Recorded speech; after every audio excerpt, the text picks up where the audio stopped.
Nakipagpulong si UN Special Rapporteur Irene Can kay Executive Secretary Lucas Bersamin sa Malacanang.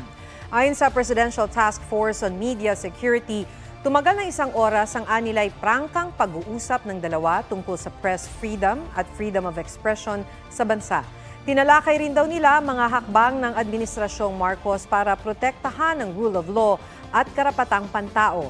Huling araw na ni Can sa Pilipinas bukas, layo ng kanyang 10 araw na official visit na suriin ang lagay ng freedom of opinion and expression sa bansa. Huwag magpahuli sa mga balitang dapat ninyong malaman.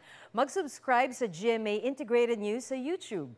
Sa mga kapuso abroad, subaybayan nyo kami sa GMA Pinoy TV at sa www.gmanews.tv.